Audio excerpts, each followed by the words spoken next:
رمضان میں جہنم سے نکالیں، اتنا ہی آخری دن میں اللہ تبارک و تعالی جہنم سے نکال کر جنت میں داخل کرتے ہیں۔ 4 آدمیوں کے علاوہ اللہ تبارک و تعالی سب کو معاف کر دیتے ہیں۔ صرف 4 آدمیوں کو اللہ معاف نہیں کرتے، ان کی بخشش نہیں کرتے، ان کے علاوہ سب کو اللہ معاف کر دیتے۔ میری بات کو برا مت ماننا، میں اپنی طرف سے نہیں کہہ رہا، اللہ کے رسول صلی اللہ علیہ وسلم کی حدیث بیان کر رہا ہوں کہ ان میں سب سے پہلا آدمی ہے شراب پینے والا۔ شراب مذہب اسلام میں حرام ہے، حرام ہے، حرام۔ اگر آپ کے کپڑے کو لگ گئی، کپڑا ناپاک، نماز نہیں پڑھ سکتے، حرام ہے، ناپاک ہے، گندی ہے، شراب کا عادی، اس کو اللہ معاف نہیں کرتے جب تک وہ توبہ نہ کر لے۔ جب تک وہ آدمی توبہ نہ کر لے اللہ اس کو معاف نہیں کرتے۔ دوسرا ہے، دھیان سے سنو، دھیان سے سنو میری بات۔ دوسرا آدمی ہے اپنے ماں باپ کا نافرمان، ماں باپ کی نافرمانی کرنے والا، اللہ تبارک و تعالی اس کو بھی معاف نہیں کرتے۔ جنہوں نے اپنے ماں باپ کے دل کو دکھایا ہے، ماں باپ کے دل کو ٹھیس پہنچائی ہے، خدا کی قسم وہ اپنا ٹھکانہ جہنم بنا لے، جہنم بنا لے۔ ماں باپ کے دل کو دکھایا ہے، کے ساتھ حسن سلوک کرتے رہو، تم فرما بردار ہو۔ آپ زندہ ہیں، ان کے لیے عاجزی کے بازو بچھا دو، ان کے لیے دعا کرتے رہو، ارحمہما کما ربیانی صغیرا، اے رب کائنات ان دونوں پر رحمت کی برسات کر، جس طرح انہوں نے تمہیں چھوٹے پن میں پالا تھا۔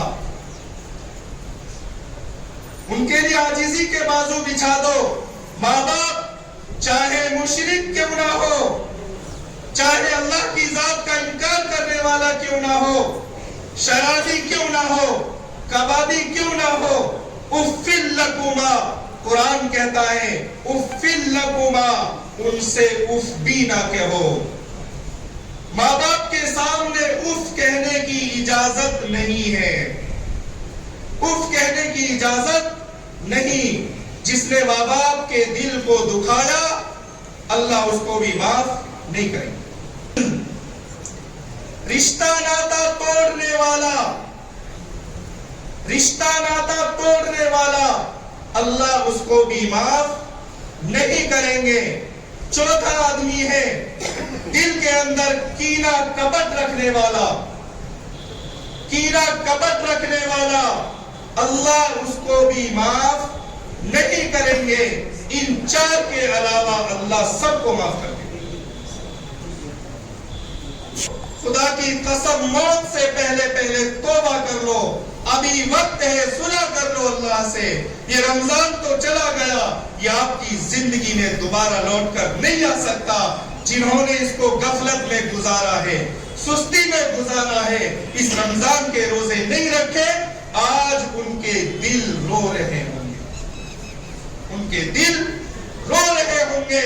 جنہوں نے اس مہینے کی قدر کی ہے، جنہوں نے ایک مہینے کے روزے رکھے ہیں، اللہ تبارک و تعالی آج ان کو مزدوری دے کر بھیجیں گے۔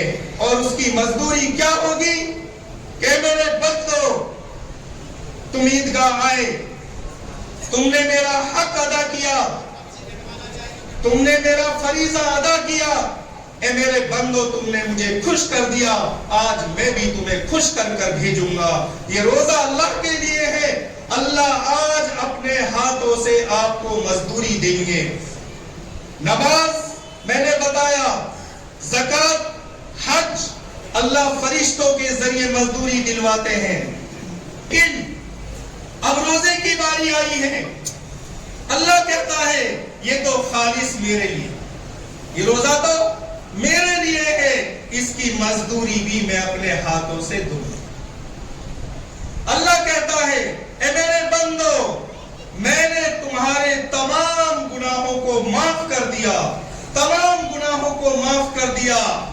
तुम ईदगाह से इस हाल में लौटोगे कि तुम्हारे जिम्मे कोई गुनाह नहीं होगा, तुम्हारे जिम्मे कोई गुनाह नहीं होगा। अब बताओ इससे बड़ी कोई मजदूरी हो सकती है? पूरी दुनिया मिलकर भी ये मजदूरी आपको नहीं दे सकती। पूरी दुनिया का माल भी तुम्हारे पास आ जाए, पूरी दुनिया की हुकूमत तुम्हारे हाथ में आ जाए, पूरी दुनिया की ताकत तुम्हारे हाथ में आ जाए और तुम्हारे पास ईमान ना हो, खुदा की कसम सब बेकार है, सब बेकार है। फिरौन के पास ईमान नहीं था, अल्लाह ने नाकाम कर दिया। मूसा अलैहिस्सलाम के पास ईमान था, अल्लाह ने कामयाब कर दिया। तो मेरे मोहतरम बुजुर्ग और दोस्तों, ये तीसरा फरीजा। चौथा फरीजा है ज़कात।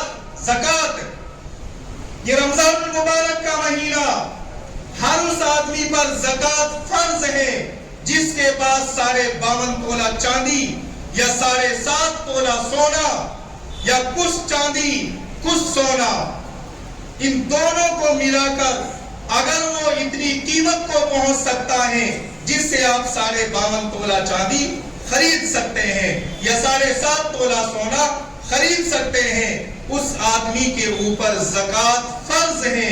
ज़कात फर्ज है।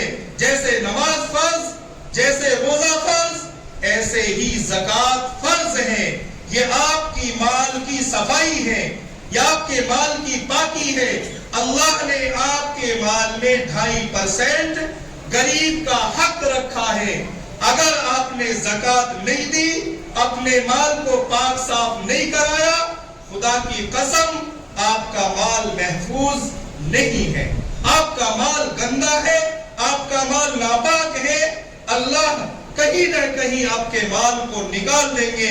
कहीं हॉस्पिटल में कहीं कोई मुकदमा लग जाएगा, कहीं कोई परेशानी आ जाएगी, कहीं कोई मुसीबत आ जाएगी, वो माल आपके पास नहीं रह सकता।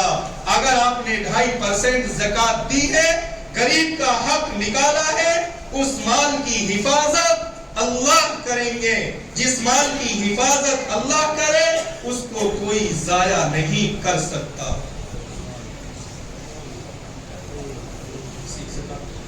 को कोई जाया नहीं कर सकता, वो अल्लाह की हिफाजत में है।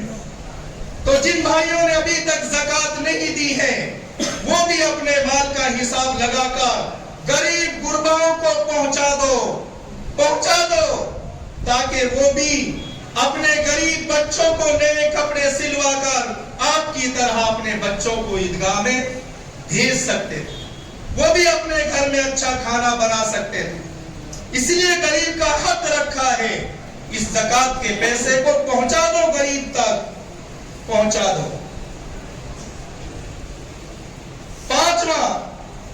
पांचवा जो रुकन है वो है हज।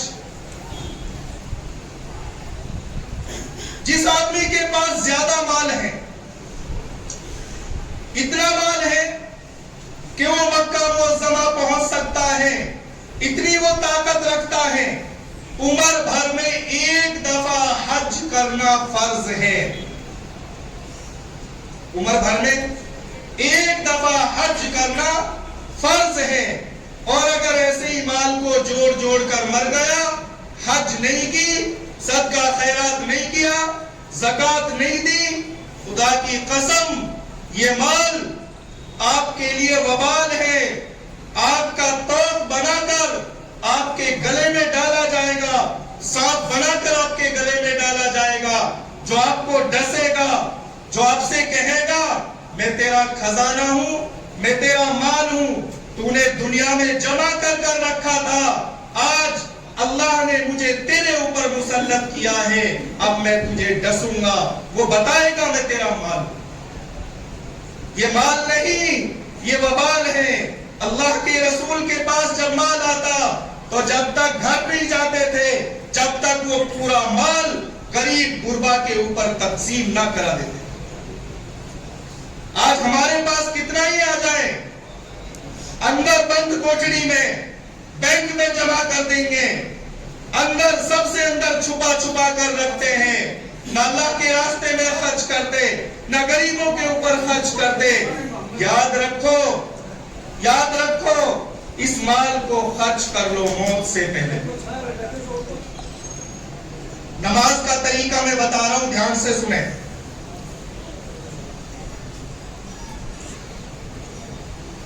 पहले तो इसकी नियत, ये नमाज वाजिब है। क्या है? वाजिब। 2 रकात नमाज वाजिब ईद उल फित्र, माज़ाइद 6 तकबीरों के। वास्ते अल्लाह ताला के रुख मेरा काबे शरीफ की तरफ, पीछे इस इमाम के अल्लाह होगा। और जो आप लोग आए हैं ये भी आपकी नियत है। आप लोग नमाज पढ़ने आए हैं, ये भी क्या है? आपकी नियत है। इसमें सबसे ध्यान रखने की चीज ये है कि जब आप लोग खड़े हो जाएं, दूसरी रकात में इमाम सूरह फातिहा पढ़ेगा, सूरत मिलाएगा, उसके बाद इमाम तकबीर कहेगा तो आप लोग कानों तक हाथ उठाएंगे, छोड़ देंगे। दूसरी तकबीर में कानों तक हाथ उठाएंगे, छोड़ देंगे। तीसरी तकबीर में कानों तक हाथ उठाएंगे, छोड़ देंगे। चौथी तकबीर में आप रुकू करें। अब साथी सब सीधी करें।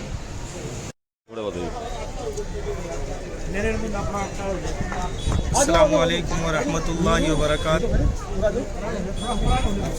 आज हम सब ने अमन चैन से ईद उल फित्र का जो त्यौहार मनाया, 1 महीने के हम सब ने मिलकर रोज़े रखे, उनकी खुशी में आज हमने ईद उल फित्र का त्यौहार मनाया। हर मज़हब के अंदर त्यौहार मनाया जाता है, कोई खेल कूद कर, कोई नाच गा कर, कोई रंग रंगोलियाँ मनाकर, कोई पटाखे, कोई किसी तरीके से हर मज़हब के अंदर त्यौहार मनाए जाते हैं। हमारे नबी मोहम्मद सल्लल्लाहु अलैहि वसल्लम ने हमें त्यौहार मनाने का सही तरीका बताया। 1 महीने के हम रोज़े रखते हैं, उनकी खुशी में ये त्यौहार हम मनाते हैं। 5 अरकान हैं मज़हब इस्लाम के, उनमें सबसे पहले तौहीद, कलमा ला इलाहा इल्लल्लाह, दूसरा नमाज, तीसरा रोज़ा, चौथे ज़कात, 5वां हज। तो हमने 1 अरकान इनमें से अदा किया, रमज़ानुल मुबारक। रमज़ानुल मुबारक में आदमी सुबह सादिक से लेकर शाम गुरूब होने तक भूखा प्यासा और नफसानी ख्वाहिशात की कुर्बानी अपने रब के लिए इंसान देता है। अल्लाह ताला कहता है कि रोज़ा खालिस मेरे लिए हैं और इसका बदला मैं ख़ुद अपने हाथों से दूंगा। और ये इतना बाबरकत महीना है कि अल्लाह तबारक व ताला जिब्राइल जैसे फ़रिश्ते को ज़मीन पर भेजते हैं और वो फ़रिश्तों को हुक्म देता है कि जाओ गलियों कोचों में, जंगल में, कश्तियों में, दरिया में, और जहाँ भी मोमिन बंदे हैं उनसे मुसाफ़ा करें। जिन्नात और इंसान के अलावा तमाम मखलूक उनकी आवाज़ को सुनती हैं और लोग ईदगाह की तरफ आते हैं। जब ईदगाह में आते हैं तो अल्लाह तबारक व ताला उनको मज़दूरी देते हैं, और मज़दूरी क्या है कि उनके गुनाहों को अल्लाह नेकियों में बदल दे। ये सबसे बड़ी बात है कि इससे बड़ी मज़दूरी और क्या हो सकती है कि आदमी की बख्शिश हो जाए। तो हम ये चाहते हैं कि अल्लाह ये त्यौहार, ये रमज़ानुल मुबारक का महीना हमारी ज़िंदगी में बार बार आए और पूरी दुनिया में अमन चैन सुकून से ये त्यौहार हम सब मिलकर मनाएं, और अपने मुल्क के लिए, मुल्क हिंदुस्तान के लिए और पूरी दुनिया के लिए हम यही दुआ करते हैं कि अल्लाह पूरी दुनिया में अमन चैन सुकून रखे। आज आप पक्षियों के लिए हमने पानी भी रखा, और ये भी अल्लाह की मखलूक है, इनका भी हमें ख्याल रखना चाहिए। इनके लिए दाने वगैरह, पानी वगैरह का बंदोबस्त करना चाहिए, देना चाहिए। ये भी अल्लाह की मखलूक है, 18,000 मखलूक है अल्लाह की, इनका भी हमें ख्याल रखना चाहिए। आज इनके संदेश देना चाहते हैं। देखो, प्रशासन, सबसे पहले तो प्रशासन कि उन्होंने बड़ा सहयोग किया हमारा, आए और बड़ा अमन चैन से बिल्कुल महसूस भी नहीं हुआ, ऐसा मोर्चा संभाला उन्होंने। पूरा जिला प्रशासन का हम शुक्रिया अदा करते हैं और भाईचारे का एक संदेश देते हैं कि ये भाईचारा ऐसे ही बना रहे जैसे आज है, और पूरी दुनिया के लिए हम तो यही दुआ करते हैं कि पूरी दुनिया में अमन चैन सुकून और भाईचारा कायम रहे। इससे बड़ी कोई इंसानियत नहीं। बार आए थे जब कंस्ट्रक्शन चल रहा था, बिल्डिंग अब लगभग पूरी हो चुकी है, संख्या भी काफ़ी ज़्यादा अब की बार देखने को मिली है। तो जो आपके मुसलमान भाई हैं जिन्होंने सहयोग किया है, या और भी कोई हैं, उनके लिए क्या कहना चाहिए? देखो, हम तो सबके लिए ही दुआ करते हैं, जो सहयोग करते हैं उनके लिए भी, जो ना करे उनके लिए भी। दुआ तो सबके लिए होती है, जो देता है ऊपर वाला उसके लिए अजर देता है, जो ना दे तो दुआ तो उसके लिए भी है हमारी तरफ से। दुआ तो हम सब के लिए करते हैं। देखो, अब जैसे मनीषा सांगवान, उन्होंने 11,000 रुपये दिए। हाँ, और भी बहुत सारे जिन भाइयों ने सहयोग किया, वो मस्जिद है उसमें भी पूरे शहर ने सहयोग किया, तो उनका भी हम शुक्रिया अदा करते हैं। सबका तहे दिल से शुक्रिया अदा करते हैं, और ख़ास तौर से प्रशासन का हम बहुत बहुत शुक्रिया अदा करते हैं।